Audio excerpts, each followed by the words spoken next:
السلام عليكم ورحمة الله وبركاته. وعليكم السلام.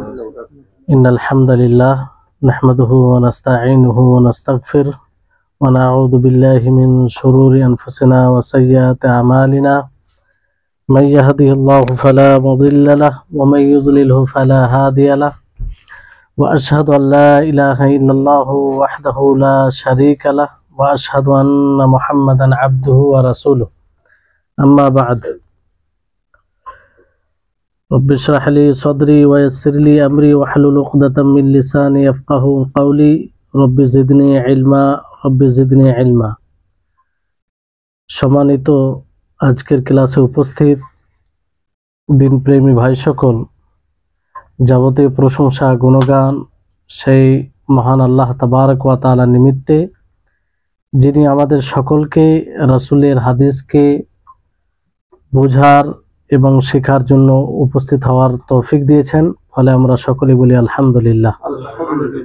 তারপরে আমাদের সকলের প্রাণ প্রিয় নবী করিম মুহাম্মদ মুস্তাফা সাল্লাল্লাহু আলাইহি ওয়াসাল্লাম, ওনার উপর অসংখ্য শান্তি ধারা বর্ষিত হোক। আল্লাহুম্মা সাল্লি আলাইহি আল্লাহুম্মা বারিক আলাইহি। সম্মানিত উপস্থিতিগণ, আপনারা সকলেই জানেন যে আমরা হাদিস আল আরবাঈন আন-নাওয়ী এই বইটি পড়ছিলাম। আজকে প্রায় সপ্তম দার্স। আর এখন চলমান যেটি হাদিস রয়েছে, হাদিসে জিবরিল, যে হাদিসটি খুবই গুরুত্বপূর্ণ, যে হাদিসকে উম্মুস সুন্নাহ বলা হয়েছে।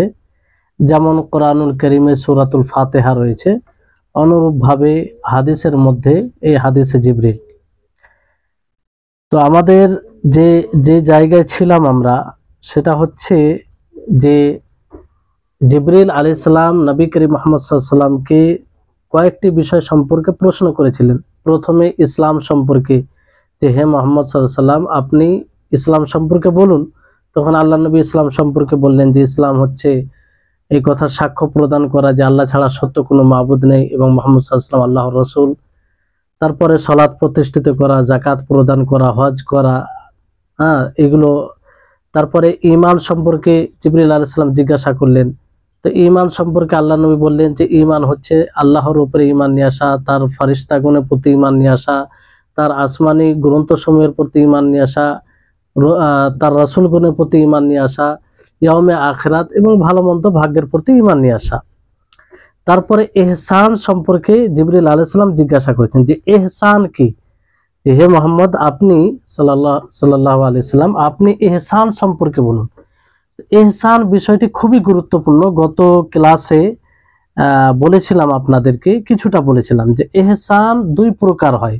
ইহসান দুই প্রকার হয়, একটা হচ্ছে আল্লাহর সাথে ইহসান, আর একটা হচ্ছে মাখলুকের সাথে ইহসান। তা আল্লাহর সাথে ইহসান, ইহসানের দুটি জিনিস থাকবে। কি কি বলেছিলাম, কার মনে আছে? হ্যাঁ, মাশাআল্লাহ মাশাআল্লাহ। দুটি জিনিস থাকবে। আল্লাহর সাথে ইহসান মানে আপনি ইবাদত করবেন আল্লাহ তাবারক ওয়া তাআলার, তো তারই জন্য ইবাদত করবেন, সেই ইবাদতে অন্য কাউকে শরীক করবেন না, অর্থাৎ ইখলাসের সাথে ইবাদত করবেন। দ্বিতীয় হচ্ছে যে সেই ইবাদতটি নবী করিম মুহাম্মদ সাল্লাল্লাহু আলাইহি সাল্লামের পদ্ধতি অনুযায়ী করবেন। তো এটা হচ্ছে আল্লাহর সাথে ইহসান করা। আর এটা সবচেয়ে উঁচু স্তর। ইসলামে যে তিনটি ধাপ রয়েছে না, প্রথমে ইসলাম, তারপরে ঈমান, তারপরে ইহসান, সবচেয়ে উঁচু লেভেল এটা। তো সর্বোপরি আমাদেরকে চেষ্টা করতে হবে আল্লাহর সাথে ইহসান করা। তো আল্লাহ তাআলা মুহসিনদেরকে ভালোবাসেন। বিভিন্ন জায়গায় কোরআনে বিভিন্ন জায়গায় আল্লাহ তাআলা বলেছেন। নবী করিম মুহাম্মদ সাল্লাল্লাহু আলাইহি ওয়াসাল্লাম ইহসান সঙ্গে দিতে গিয়ে বলেন যে ইহসান হচ্ছে যে এমন ভাবে ইবাদত করা যে একজন আবিদ ইবাদতকারী এই অনুভূতি নিয়ে ইবাদত করবে যে সে আল্লাহকে দেখছে। সে কাকে দেখছে?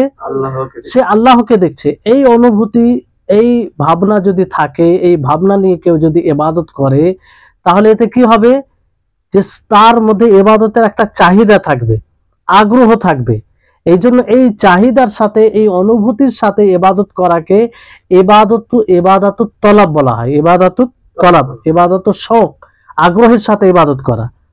অবশ্যই আগ্রহ থাকবে, যার মধ্যে এই অনুভূতি থাকবে যে আমি আল্লাহকে দেখছি, তাই না? আর যদি এটা মুশকিল হয়, কঠিন হয়, তাহলে কমসে কম এটা ভাববে যে আল্লাহ তাআলা আমাকে দেখছে, আল্লাহ তাআলা আমাকে দেখছে।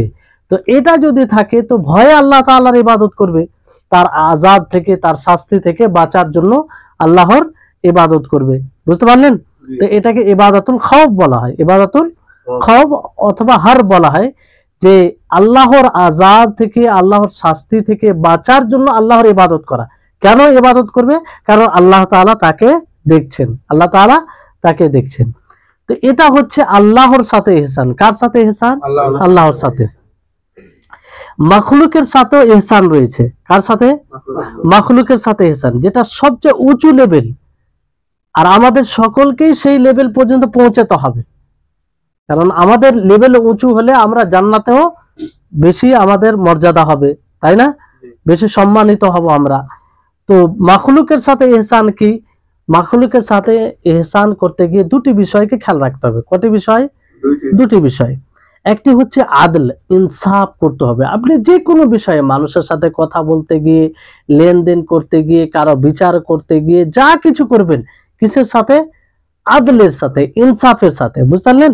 ইনসাফ আদল কাকে বলে? যার যতটা হক অধিকার, সেই অধিকারটা আপনি তাকে দিবেন, সেই অধিকারটা আপনি তাকে দেবেন। এটাই হচ্ছে আদল। এটা কি? আদল, ইনসাফ। তাহলে এটা মাখলুকের সাথে কি? ইহসান। মাখলুকের সাথে এটা ইহসান। আর আল্লাহ তাআলা বিভিন্ন জায়গায় বলেছেন যে মুহসিনদেরকে আল্লাহ তাআলা ভালোবাসেন, যারা ইহসান করে তারা মুহসিন। বুঝতে পারলেন?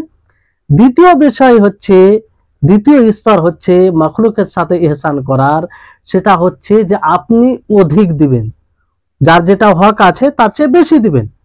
কিন্তু এই ক্ষেত্রে শর্ত হচ্ছে যে আপনি অন্যের অধিকারে হরণ করবেন না, অন্যের অধিকারকে ছিনিয়ে নেবেন না।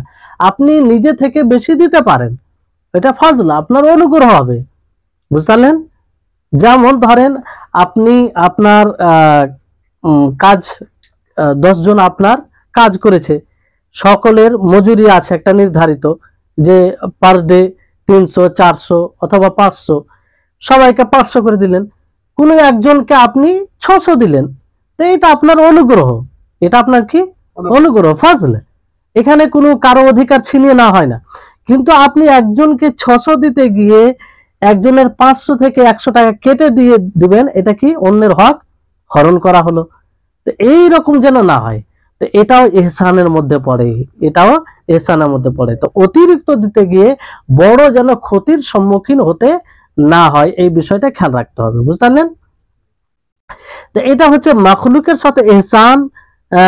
এটা আর ইহসান অন্য বিষয়ে, বাকি সমস্ত জিনিসে ইহসান কি? যে প্রত্যেকটা জিনিসকে আপনি সুন্দরভাবে, সুঠমভাবে, ভালোভাবে করার চেষ্টা করবেন। প্রত্যেকটা জিনিসকে ভালোভাবে করার চেষ্টা করবেন আপনি। বুঝতে পারলেন? এটাই হবে ইহসান। যেটা যেমন ভাবে করা উচিত সেটা তেমন ভাবে আপনি করবেন। মানুষের সাথে কথা বলবেন, সুন্দরভাবে কথা বলবেন। আপনি কোনো মালিকের কাজ করছেন, যে চুক্তিতে আপনি কাজে লেগেছেন সেই চুক্তি সহ আপনি কাজ করবেন। সেইগুলো যে দায়িত্ব, যখন আপনি কাজ শুরু করেন, শুরু করার পূর্বে তার সাথে যেভাবে কথা বলেছেন সেইভাবে আপনি কাজ করবেন। বুঝতে পেরেছেন? তো এটাই হচ্ছে ইহসান। অর্থাৎ ইহসান যদি বলেন এখানে যে কল্যাণ, অপরের নিকটে কল্যাণ পৌঁছানো, কল্যাণ কামী হওয়া, কল্যাণ করা কারো, এটাই হচ্ছে ইহসান। তো এই বিষয়টা যদি থাকে আমাদের মধ্যে, তাহলে আমরা ইসলামের যে 3টি ধাপ রয়েছে, ইসলাম, ঈমান, ইহসান, যেটা ইহসান সর্ব উঁচু লেভেল, সেই লেভেলে আমরা পৌঁছাতে পারবো। বুঝতে পারলেন? আর এই জন্য নবী করিম মুহাম্মদ সাল্লাল্লাহু আলাইহি ওয়াসাল্লাম একটি হাদিসের মধ্যে কি বলেন? ইন্নাল্লাহা কাতাবাল ইহসান আলা কুল্লি শাই, যে আল্লাহ তাআলা প্রত্যেকটা জিনিসে ইহসানকে লিপিবদ্ধ করেছেন। আল্লাহ নবী উদাহরণও দিয়েছেন যে অতএব যখন তোমরা জবাই করবে তখন সুন্দরভাবে জবাই করবে, যাতে সেই পশুর কষ্ট বেশি না হয়। ধারালো অস্ত্র হয়, পশুদের সামনে যেন জবাই না করা হয়, সে যেন কষ্ট না পায়। বুঝতে পারলেন? তাহলে এই হচ্ছে ইহসান। তারপরে ইহসানের বিষয়টা আশা করি বুঝতে পেরেছেন আপনারা, তাই না? আল্লাহর সাথে ইহসান করতে গেলে কি কি খেয়াল রাখতে হবে আমাদেরকে, আর মাখলুকের সাথে ইহসান কিভাবে আমরা করব। বুঝতে পেরেছেন? তারপরে জিবরিল আলাইহিস সালাম জিজ্ঞাসা করেন আল্লাহর নবীকে যে ফাআখবিরনি আনিস সাআ, হে নবী আপনি বলুন, মুহাম্মদ বলে নাম করে সম্বোধন করেছেন প্রথমে জিবরিল আলাইহিস সালাম। তারপর এখানে বলছেন আখবিরনি আনিস সাআ, আপনি কিয়ামত সম্পর্কে বলুন, যে কিয়ামত কখন সংঘটিত হবে এই সম্পর্কে। তো কিয়ামত এই বিষয়ে কিয়ামতকে সাআকে কিয়ামা বলা হয়। কেন বলা হয়? কারণ এটা খুব মানে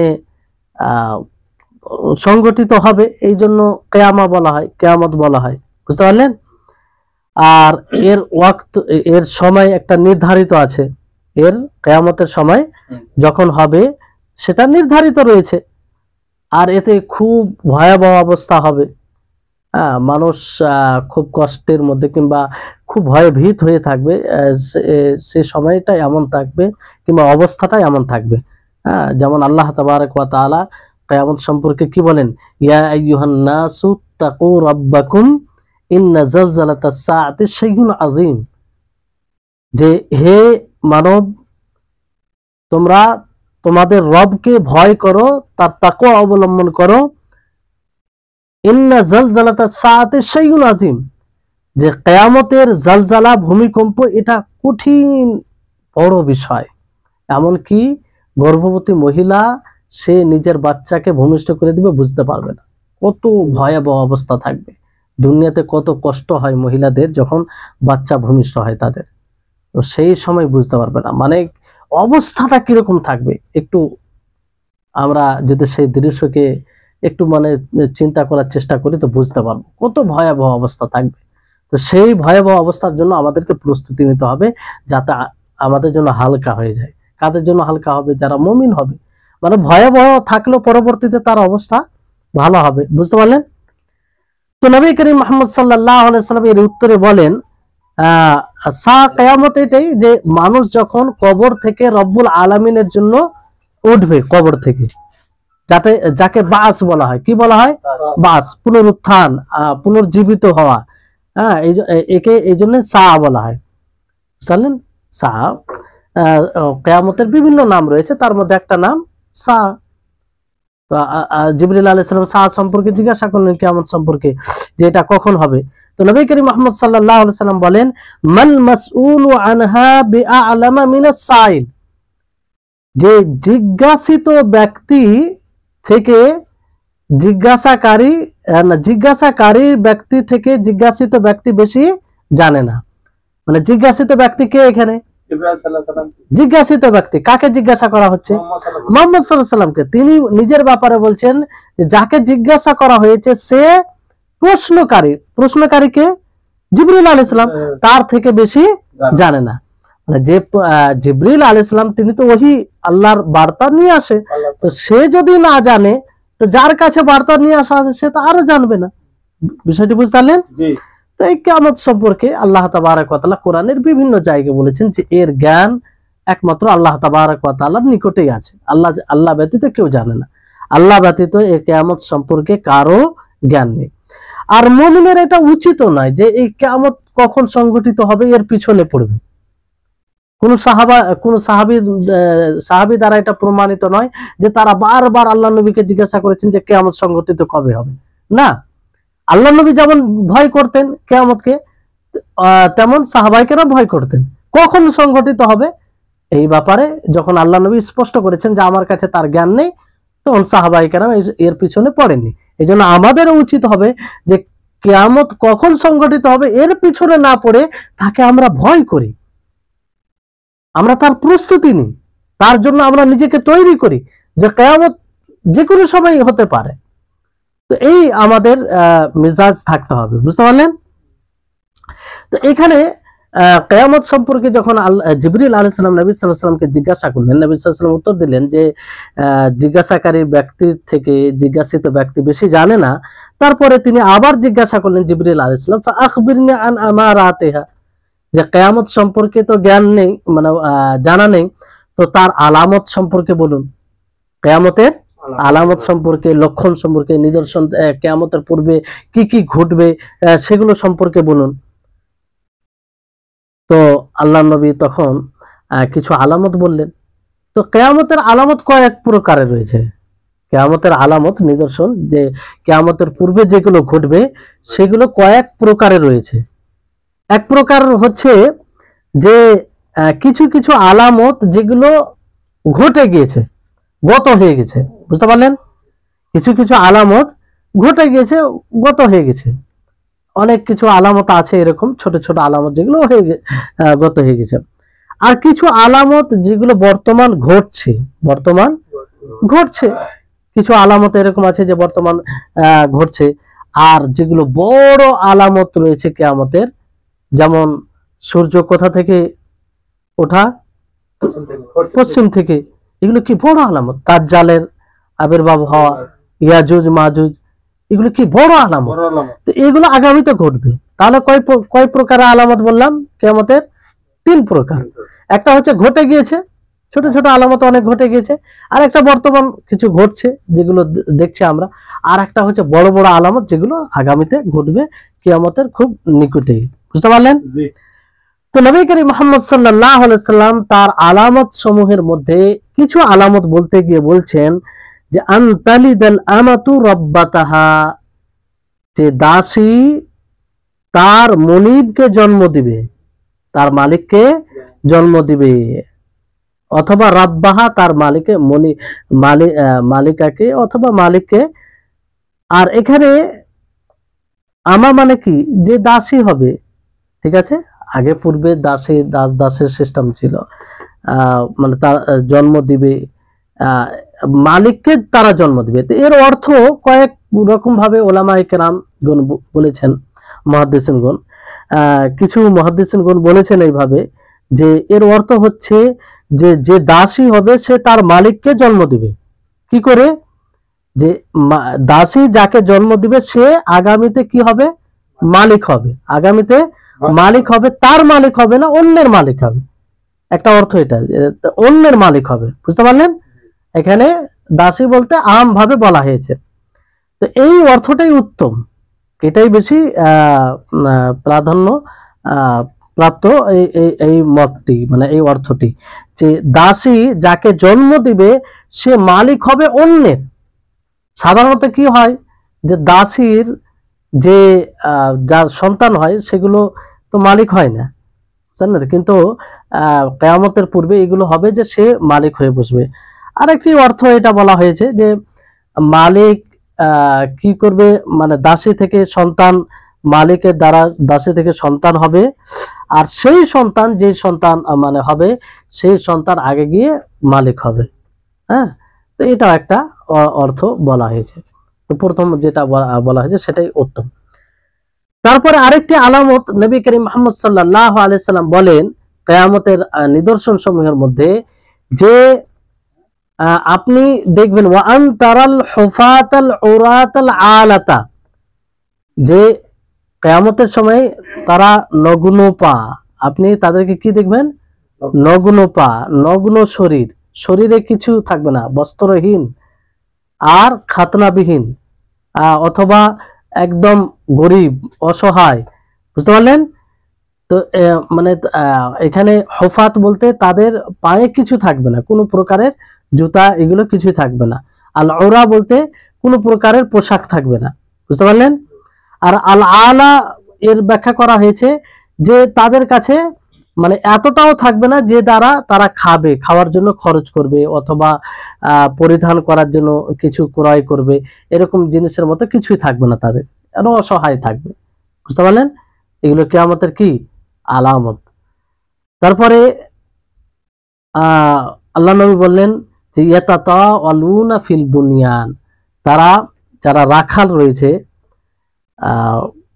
তারা কি করবে, মানে বিল্ডিং, প্রসাদ এগুলো বানাতে গিয়ে তারা মানে অহংকার করবে, গৌরব করবে, অহংকার করবে, যে আমারটা এত বড় কিংবা অমুকেরটা এত বড়, এরকম ভাবে এক অপরকে তারা বলা বলি করবে, এক অপরকে কি করবে? বলা বলি করবে। তো এগুলো সব তার আলামত সমূহের মধ্যে বলা হয়েছে। বুঝতে পারলেন? তারপরে হাদিসে বলা হয়েছে যে সুম্মান তালাকা ফালাবিসতুম আলাইহিন, তখন জিবরিল আলাইহিস সালাম এরপর চলে গেলেন। জিবরিল আলাইহিস সালাম চলে গেলেন। ফালাবিস্তু মালিয়ান, তো কিছুক্ষণ আমরা থাকলাম। কিছুক্ষণ বলতে এখানে অনেকে বলেছেন যে অনেকক্ষণ থাকলাম, অনেকক্ষণ আমরা থাকলাম। মুদ্দা তাবিলা বলা হয়েছে, কোন 2 দিন 3 দিন হতে পারে। তো তারপরে অন্য হাদিসে এরকম ভাবে এসেছে ওয়াহজুরনি মালিকান, যেমন আয়াতে আল্লাহ তাআলা বলেন যে ওয়াহজুরনি মালিকান, তো মালি শব্দ এখানে ব্যবহার করা হয়েছে। তো এখানে মালি শব্দের অর্থ বলা হয়েছে মুদ্দাতান তাবিলান, মানে অনেক দীর্ঘ সময়। তো অনুরূপ ভাবে হাদিসে তাই বলা হয়েছে ফালাবিস্তু মালিকান, আমরা দীর্ঘ সময় থাকলাম। থাকার পরে হয়তো তারপরে কোনো মজলিসে ওমর রাদিয়াল্লাহু তাআলা আনহুকে জিজ্ঞাসা করেন আল্লাহ নবী যে ইয়া ওমর, হে ওমর, নবী সাল্লাল্লাহু আলাইহি ওয়াসাল্লাম বলেন যে আতাদরি মানিস সাইল, তুমি কি জানো যে সাইল কে ছিল, প্রশ্নকারী কে ছিল, কে প্রশ্ন করছিল, সে প্রশ্ন করছিলেন কে, তিনি কে? তো ওমর রাদিয়াল্লাহু তাআলা আনহু তিনি বলেন যে আল্লাহ ওয়া রাসূলুহু আ'লাম, আল্লাহ এবং তার রাসূল বেশি ভালো জানেন, আল্লাহ এবং তার রাসূল বেশি ভালো জানেন।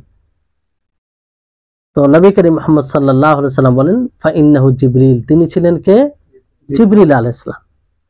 তারপরে আল্লাহর নবী যে বাক্যটি বললেন সেটি একটা গুরুত্বপূর্ণ। আল্লাহ নবী বলেন যে ফা ইন্নাহু জিবরিল আতাকুম ইউআল্লিমুকুম দীনাকুম, যে তিনি ছিলেন জিবরিল আলাইহিস সালাম, তোমাদেরকে দ্বীন শিখাবার জন্য এসেছিলেন। তার মানে এই হাদিসের পূর্বে যা কিছু বলা হয়েছে সেটা দ্বীন, সেটা মূল দ্বীন। এই দ্বীন শিখাবার জন্য তোমাদের নিকটে এসেছিল, প্রশ্নের মাধ্যমে তোমাদেরকে দ্বীন শিখিয়ে গেলেন তিনি। বুঝতে পারলেন? তাহলে এই হাদিসটি কত গুরুত্বপূর্ণ। এই হাদিসের ব্যাখ্যা, মনে করি যে এই হাদিসটা প্রত্যেক জায়গায় জায়গায় জায়গায় ব্যাখ্যা করা উচিত, কারণ এই হাদিসের বিস্তারিত যদি ব্যাখ্যা করা হয় তাহলে দ্বীনের মৌলিক বিষয়গুলো অনেক কিছু বুঝে যাবে। বুঝতে পারলেন? হাদিসে জিবরিল, এই জন্যই এই হাদিসকে উম্মুস সুন্নাহ বলা হয়েছে। কি বলা হয়েছে? উম্মুস সুন্নাহ, মানে মূল হাদিস, অনেক গুরুত্বপূর্ণ, পুরো দিন এখানে বর্ণনা করা হয়েছে। বুঝতে পারলেন? এই হচ্ছে হাদিস। এরপর আমরা এই হাদিসের সংক্ষিপ্ত উপকারিতা জানবো সংক্ষিপ্তভাবে। এই হাদিসের যদি উপকারিতা বলা হয় তো 2-3টা দার্স লাগবে, এত উপকারিতা রয়েছে, এত শিক্ষণীয় বিষয় রয়েছে হাদিসে। বুঝতে পারলেন? তো এই হাদিস থেকে একটা জিনিস আমরা যেটা বুঝতে পেরেছি যে নবী করিম মুহাম্মদ সাল্লাল্লাহু আলাইহি ওয়াসাল্লামের আখলাক, নবী করিম মুহাম্মদ সাল্লাল্লাহু আলাইহি ওয়াসাল্লামের ব্যবহার, যে নবী করিম মুহাম্মদ সাল্লাল্লাহু আলাইহি ওয়াসাল্লাম কতটা নম্র ছিলেন, ভদ্র ছিলেন, তিনার মধ্যে তাওয়াজু কতটা ছিলেন, যে জিবরিল আলাইহিস সালাম তার নিকটে, শুরুর হাদিসে আছে না যে জিবরিল আলাইহিস সালাম এমন ভাবে নবীর নিকটে বসলেন যে তার হাঁটুর কাছে হাঁটু লাগিয়ে দিলেন। বুঝতে পারলেন? একদম কাছে বসে গেলেন। তো এটা কখন সম্ভব? যার কাছে বসবে সে যখন নম্র হবে তখন। সে যদি অহংকারী হয়, সে যদি বড়, নিজেকে বড় মনে করে, তাহলে এইভাবে বসা সম্ভব তার কাছে? সম্ভব নয়। তো এখান থেকে বোঝা যাচ্ছে যে নবী করিম মুহাম্মদ সাল্লাল্লাহু আলাইহি ওয়াসাল্লাম অতি নম্র, সচ্চরিত্র ও ভালো চরিত্রের অধিকারী ছিলেন। বুঝতে পারলেন? তারপরে মাশায়েখদের নিকটে বসা, মাশায়েখদের নিকটে যখন বসবে কেউ, তখন তাদেরকে, যারাই বসবে শিক্ষা অর্জন করবে, আদবের সাথে বসতে হবে। কিসের সাথে? আদবের সাথে। জিবরিল আলাইহিস সালাম কেমন ভাবে বসেছিলেন? আদবের সাথে। বুঝতে পারলেন? যে নিজের হাতকে নিজের উরুর উপরে রাখলেন, এমনটা নয় যে যেমন তেমন করে এসে। তিনি যেহেতু দ্বীন শিখাবার জন্য এসেছেন, তো তিনি তিনার অবস্থা দ্বারা তো দ্বীন শিখিয়ে দিলেন। যে একজন যার কাছে জ্ঞান নিতে যাবে, যে ব্যক্তি জ্ঞান নিতে যাবে, জ্ঞান অর্জন করতে যাবে, তার অবস্থাটা কেমন হওয়া উচিত, তাকে কি নম্র হওয়া উচিত, তাকে তার সামনে কিভাবে উপস্থাপন করবে, এটাও তিনি শিখিয়ে দিয়েছেন। বুঝতে পারলেন? যে হাদিসটি পুরো পড়লে আপনারা বুঝতে পারবেন, কিংবা আপনারা শুরু থেকে শুনেছেন, বুঝতে পারবেন। তো এখান থেকে আর একটা বিষয় যে বুঝা যায় যে ফারিস্তাগণ মাখলুকের রূপ ধারণ করেন। জিবরিল আলাইহিস সালাম কার রূপে এসেছিলেন? মানুষের রূপে। এটা কার শক্তি? আল্লাহ তাদেরকে ওই শক্তি দিয়েছেন। বুঝতে পারলেন? তারপরে অনেক কিছু শিক্ষার বিষয় রয়েছে এখানে। তারপরে এখান থেকে এটাও শিক্ষা আমরা পেলাম যে ইসলামের স্তম্ভ কটি? পাঁচটি। ইসলামের স্তম্ভ পাঁচটি। তার মধ্যে প্রথম কি? শাহাদাত। তারপর পরেই সালাতের কথা বলা হয়েছে। তাহলে সালাতের গুরুত্ব এখান থেকে এটা স্পষ্ট হচ্ছে যে শাহাদাতের পরে সালাতের বিষয়, এটা কত গুরুত্ব, বুঝতে পারলেন? সালাতের বিষয়টা এমন বিষয় যে অন্য ইবাদত যদি ছেড়ে দেয় মানুষ, তাহলে সে কাফের কি কাফের না এই ব্যাপারে কোনো আলোচনা হয়নি, গুনাহগার হবে। কিন্তু এই সালাতের বিষয়ে একদম যদি কেউ সালাত না পড়ে, তার ব্যাপারে কি কোরআন হাদিস অনুযায়ী কাফের। একদম যদি না পড়ে, কেউ যদি পড়ে আর ছাড়ে, তার ব্যাপারে মানে দ্বিমত আছে, তবুও তার ব্যাপারে অনেকেই বলেছেন কাফের।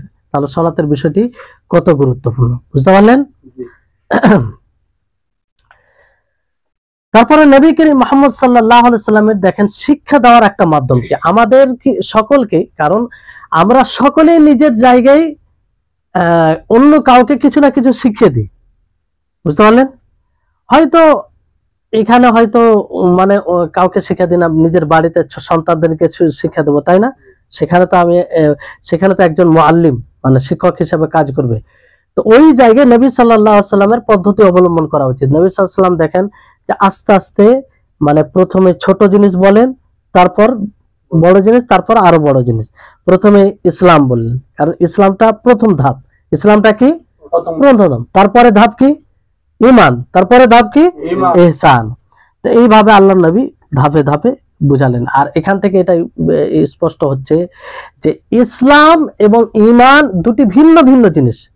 যখন একই প্রেক্ষাপটে ব্যবহার হবে, তো ইসলামের অর্থ আলাদা হবে, ঈমানের অর্থ আলাদা হবে। যেমন হাদিসে আছে, ইসলাম সম্পর্কে যখন আল্লাহ নবীকে জিজ্ঞাসা করলেন, তখন আল্লাহ নবী কি বললেন? ইসলাম হচ্ছে যে এই কথা সাক্ষ্য প্রদান করা যে আল্লাহ ছাড়া সত্য কোনো মাবুদ নেই, মুহাম্মদ সাল্লাল্লাহু আলাইহি ওয়াসাল্লাম আল্লাহর রাসূল, তাই না? সালাত প্রতিষ্ঠিত করা, যাকাত প্রদান করা, এগুলো বললেন। আর ঈমান সম্পর্কে যখন জিজ্ঞাসা করলেন, কি বললেন আল্লাহ নবী? যে আল্লাহর প্রতি ঈমান নিয়ে আসা, তার ফেরেশতাগণের প্রতি ঈমান নিয়ে আসা, রাসূলগণের প্রতি, কিতাবসমূহের প্রতি, ইয়াউমে আখিরাত, ভালো মন্দ ভাগ্যের প্রতি। তো দুটোর অর্থ আলাদা হলো কি হলো না? কিন্তু আলাদা আলাদা যখন ব্যবহার করা হবে, তখন ঈমান বলে যা বুঝাবে, ইসলাম বলে তা বুঝাবে, বুঝতে পারলেন বিষয়টি? তো এই হচ্ছে বিষয়। তাহলে এই হাদিস থেকে একটা আরো বিষয় স্পষ্ট হচ্ছে যে কিয়ামতের সাব্যস্ত কিয়ামত সংঘটিত হবে। হ্যাঁ, কিয়ামত যে কিয়ামতের প্রতিতে ঈমান নিয়ে আসতে হবে, এটা তো ঈমানের একটা রুকুন, ঈমানের একটা রুকুন। তারপর তাকদীরের ব্যাপারে আমরা বিস্তারিত জেনেছি, তাই না? তাকদীরের ব্যাপারে, আর সেটা অনেক এগুলো গুরুত্বপূর্ণ। এই সব বিষয়ে আমরা যতটা পরিপক্ক হব, ততটাই আমাদের ভালো কাজ করার প্রতি আমরা উদ্বুদ্ধ হবে এবং সহযোগী হবে বিষয়টি, বুঝতে পারলেন? তাকদীরের বিষয়টি আছে যে যেটা ইঙ্গিত করেছিলাম আপনাদেরকে, যে আমরা বলি ভালো মন্দ ভাগ্যের প্রতি ঈমান, ভালো মন্দ। আচ্ছা, মন্দ কেন কথাটা বলা হয়? তাহলে আল্লাহ তাআলা কি মন্দ মানে নির্ধারণ করেছেন? হ্যাঁ, তো মন্দর নিসবতকে আল্লাহর দিকে করা যাবে? করা যাবে না। আসলে মন্দটা বান্দার কর্মের ক্ষেত্রে, কর্মের ফল, যে বান্দা ওই রকম উপযুক্ত। আর শার, আল্লাহ তাআলা মন্দকে সৃষ্টি করেছেন। মন্দকে কেন সৃষ্টি করেছেন? তার হিকমা রয়েছে।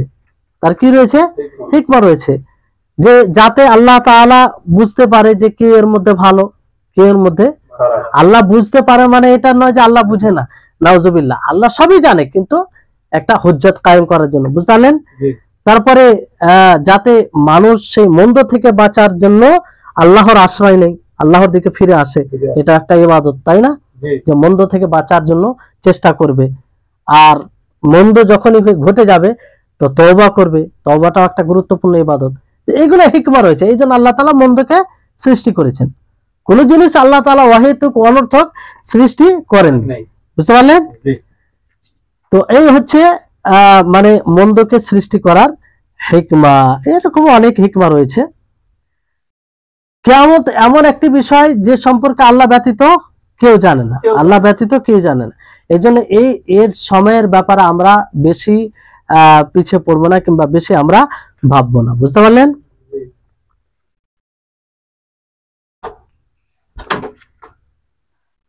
এখানে একটি বিষয় যে আহ,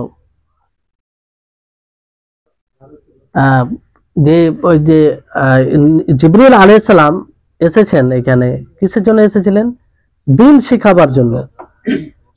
তো প্রশ্নের মাধ্যমে দেখেন উনি যে দিন শিখাবার জন্য এসেছিলেন, কি ভঙ্গিমাটা অবলম্বন করেছিলেন, যে তিনি নবী করিম মুহাম্মদ সাল্লাল্লাহু আলাইহি সাল্লামকে প্রশ্ন করেন, নবী সাল্লাল্লাহু আলাইহি সাল্লামকে প্রশ্ন করে, নবী সাল্লাল্লাহু আলাইহি সাল্লাম তার উত্তর দেন, তাই না? এইভাবে সাহাবীদেরকে দিন শিখিয়ে দিলেন। তো প্রশ্ন করে মানুষকে অবগত করা এটাও শিক্ষা প্রদানের একটি মাধ্যম, শিক্ষা প্রদানের মাধ্যম। এই জন্য যদি কোনো মজলিসে থাকেন, কোনো জায়গায় লোক থাকে, কিছু লোক থাকে, সেখানে আলেম থাকে, আপনি বুঝতে পারছেন যে সমাজে এই জিনিসটা ঘটছে, যেটা শরীয়ত অনুযায়ী ভুল, শরীয়তে সেটা আপত্তিকর, আর সেই ব্যাপার আলোচনা হয়নি, তো আপনি জানেন যে সেটা হারাম, তারপর আপনি প্রশ্ন করছেন সে আলেমকে যে এই বিষয়টি কি, আপনার উদ্দেশ্য কি, যে আপনার প্রশ্নের মাধ্যমে যেন বাকিরা জেনে যায়, তাহলে এটা শিক্ষা প্রদানের একটা মাধ্যম। এটা একটা খুব গুরুত্বপূর্ণ কাজ। যখনই এরকম বিষয় হবে, মনে করবেন যে এই বিষয়টা আমাদের সমাজে দেখা দিচ্ছে, আর এই বিষয়ে কোনো আলোচনা হয়নি কিংবা মানুষকে অবগত করার প্রয়োজন আছে, তো আপনি একটু নিজেকে মানে সেই বিষয়ে না জানার ভান করে জিজ্ঞাসা করলেন, যাতে অন্যরাও জেনে যায়, অন্যরাও জেনে যায়। তো এটা একটা উত্তম মাধ্যম অবলম্বন করা, আর দিনের অন্যের কল্যাণকামী হওয়ার একটা পরিচয়। বুঝতে পারলেন? তাহলে এই হচ্ছে আপনার মানে হাদিসে জিবরিল। তো আলহামদুলিল্লাহ আমরা প্রায় কয়েকটি দার্সে হাদিসে জিবরিল সমাপ্ত করলাম খুব সংক্ষিপ্তভাবে। এর যদি আরো বিস্তারিত করা যায় তা আরো কয়েক দার্সের প্রয়োজন আছে, বুঝলেন? তো আশা করি আপনাদের জন্য এটা উপকারী হবে। আল্লাহ তাআলার নিকটে দোয়া করি আল্লাহ যেন আমাদের সকলকে এই হাদিসে যা পড়লাম সেই অনুযায়ী যেন আমরা দিনকে বুঝতে পারি এবং সেই মতো জীবন যাপন করতে পারি, আর নবী সাল্লাল্লাহু আলাইহি সাল্লামের সমস্ত হাদিসকে যেন আমরা বুঝতে পারি আর স্মরণে রাখতে পারি, আর সেভাবে আমরা জীবন যাপন করতে পারি। আর সর্বোপরি যে আমরা দিন থেকে দূরে রয়েছি, আমরা দিনের প্রতি যেন আগ্রহী হই, আর দিনকে জানার জন্য প্রচেষ্টা করি। দিনকে জানার যখনই আমরা সুযোগ পাবো, সেই সুযোগকে যেন আমরা সকলে কাজে লাগাই। ওয়া আখির দাওয়ানা আনিল হামদুলিল্লাহি রাব্বিল আলামিন। আসসালামু আলাইকুম ওয়া রাহমাতুল্লাহি ওয়া বারাকাতুহু।